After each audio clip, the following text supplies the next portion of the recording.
Alright, what's up guys? Gonna try to make this video a little bit quicker today. So basically talking about intensity, volume, frequency, how to find them, and then examples. I'd always start with intensity, the reason being the intensity you're doing determines the type of adaptation, like we talked about yesterday, and then how much you're doing it determines the magnitude of adaptation. So basically I'd start with intensity. Obviously, this is kind of obvious if you start like 30%, not gonna be the best for strength things. You're gonna go heavy, but there's two things you have to keep in mind. It's not just always going heavy all the time. Otherwise, we'd just be touching like 90, 100% constantly. We also have to manage hypertrophy. Do a little more reps is good for hypertrophy, obviously, than just doing like 1-2 reps all the time. And as powerlifters, we need to be big. That's how we lift the biggest numbers we can. Hypertrophy is the biggest way, the biggest determiner long-term of your strength as a powerlifter. So kind of broke down in two categories here. Hypertrophy guys, we'll start with that one. If your goal with something is hypertrophy, I do RP 8+. 6 to 10 reps is generally a pretty good range to start with. Gonna depend on the exercise and whatnot.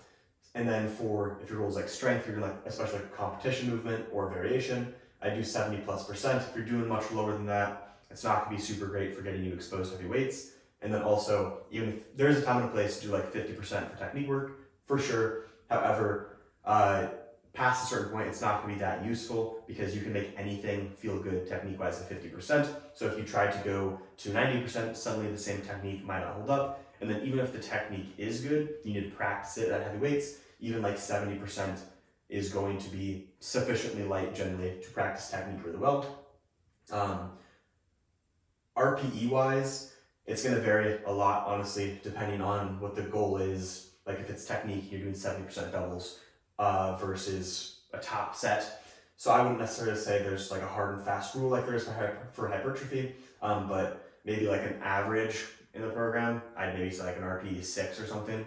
I'd say 1 to 6 reps there. If you're doing much over 6 reps, you're probably better off just doing some sort of accessory to promote hypertrophy better. The reason being is while you can promote hypertrophy, obviously, with squat, bench, and deadlift, it's not always the best. You can definitely make it work. I've definitely made it work, but it's not always the best just because if you're redlining and you're pushing like an RPE 9 on your squats, that's likely not going to be as good for a bunch of reasons, but the main one, just your technique is going to break down a lot.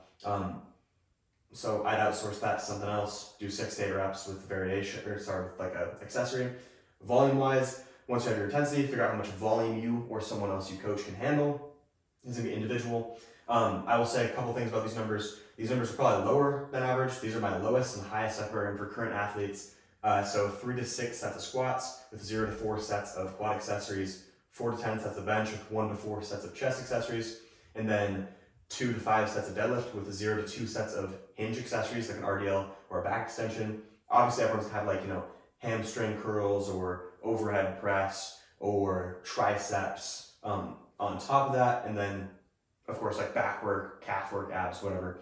I'll say a couple things about these. I have no woman that I coach at the moment. So if you were like a woman that's 100 pounds, your numbers are probably on the higher side or higher. I also haven't coached 2,000 people. If 1,000 people watch this and 1,000 people apply it to their training, that's a way bigger number than I've coached. So obviously the range is going to be bigger.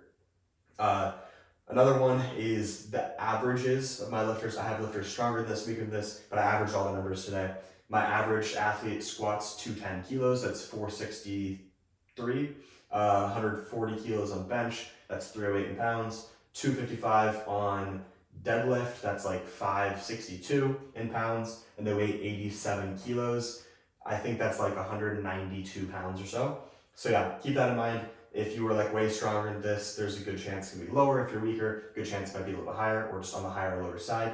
Also, a lot of coaches might program more than this, but I will say a lot of coaches are going to have athletes go way lighter, less effective on the accessories. If you're doing accessories for hypertrophy, it only really makes sense that you're pushing them hard. If you're doing RPE 0 accessories, you're not really accomplishing any of the goals you have with that. So these are pushed harder on average than other coaches. My intensities might be a little bit higher as well. Some numbers will be a little lower. I also think it's just really common that coaches might have like no accessories at all. So if you have no bench accessories, that's not that uncommon to see programmed. 4 sets of like machine chest press press push to failure is going to be a lot more taxing than 4 sets of bench, so the numbers are going to change a lot. And then the last thing I'll say is these are ranges that I actually have people like making progress in. I think it's really common that coaches, I'm not saying like the super high level coaches, but like local coaches will be like, oh yeah, like I have someone doing 25 sets of squats a week split over 4 or 5 days. This was really common in like the 2020-ish era, and everyone was about like the volume craze at that time, and it kind of swung back for a reason. Just because someone is doing 25 sets a week and they're not super sore and whatever, if they're not actually making progress, I wouldn't include this. I think a lot of times you see coaches give ranges and it's going to be like ridiculously high, and I think it's because athletes might be prescribed that, but they're not actually really making progress. I don't think this would be that different at all than what a lot of top coaches actually genuinely prescribe that I've talked to on the podcast, especially like a Flex or a Thomas Lilly or John Song or whoever. I'm not trying to speak for them, but I get the vibe that this is somewhat similar based off the programs we've talked about. Frequency-wise, then I'd take the volume you're doing, see what it makes sense to split up frequency-wise. You could do a lot of different things. You could do everything from like 1 time a week to 7. Obviously, I wouldn't do the 7 if it's someone doing like 2 sets of deadlift. Obviously, you can do 1 to 2 there. I would also say that the reason we pick the intensity first is because it's really common to pick high frequencies, and you're picking high frequencies, but the only way you can make it work is if you do really low intensities. So I wouldn't necessarily do that. Do what makes sense here. A lot of it is just going to be what the athlete can make work with their own schedule, how much they can lift on each day, etc. But yeah, you can be most flexible with this. Really good starting points are squat twice a week, deadlift twice a week, bench 3 times a week, and then adjust from there based on the athlete's needs. And then some more just practical advice stuff, because I want this just like, here's these obscure ranges, good luck. You know, you don't actually know what it kind of look like. Here's some stuff to use in your own training if you're setting up a program. And I would say real quick, I guess, if you're outside these ranges, that might make sense, especially because like I said, 1,000 people see this video. I'm not coaching 1,000 people, like the range is gonna be bigger for sure. It might be a lot bigger. But if you're just like ridiculously high, like you're like, I'm doing 25 sets of squats a week, or even if you're like, I'm doing 15 sets of squats a week, I'm doing 10 sets of quads failure a week. If you're not making progress, if you're making progress, cool. If you're not making progress, this is almost certainly why.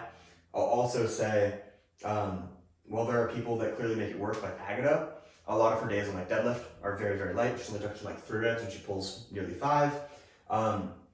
She's a full-time athlete that can make those really high frequencies work. And then also, we're not all Agata. We just don't recover as well as Agata. Big reason she's where she is because she can recover insanely well, just genetically. You can't force progress. It's like nurturing a garden. You have to give it everything it needs, and then you see what happens. If just doing ridiculously high volumes, frequencies, intensities all the time was what made the best powerlifters, we wouldn't see what we currently do. Like Jesus squats and deadlifts once a week. Even like lighter weight class athletes like Perk, he deadlifts twice a week, squats 3 times a week. A lot of the days are very light. Like one of his days he's only touching like 60, maybe 70% on like pause squats. Oh, that's another thing too. If you're doing these percentages, obviously that's going to be like, if you're doing like a beltless high bar tempo pause squat, this is going to be 70% of that. I'll talk about maybe implications of that in another video. But yeah, back to the practical advice. Secondaries, generally I'd start with some like 75 to 85%, 1 to 4 reps. Primaries are 82 to 90% for top sets with 1 to 3 reps, and then back off 70 to 80%, 4 to 6 reps. These are not like hard and fast rules. Like I said before, these are just like good ranges to get started in, so you kind of have a framework. These are also not like you have to do this the whole block and you start at 75%, work to 85%. I'm saying you start here and then add, especially like the top sets. Maybe you start at 85% and you work to 100%. Or on the secondary days, maybe you start at 80% and work to 82%. Tertiaries and beyond, it's not really that crazy complicated. It depends what you're going to call a tertiary day and a secondary day, the purpose for those, but generally like 70 to 85%. Maybe you're touching like 90% if you have another top set or fatigue single, something like that. 1 to 6 reps. The reason that is such a big range is because if you have a third day in there, usually you're gonna think of them slightly differently. It could be like you consider your secondary the second heaviest day of the week, or the day you feel the second strongest. And maybe if it's the day you're going the second heaviest, maybe you have like some doubles with 85%, and then a fatigue single with 92%.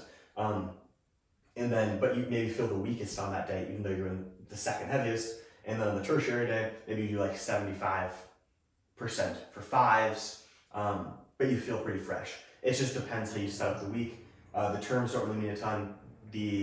What you put into them is what does.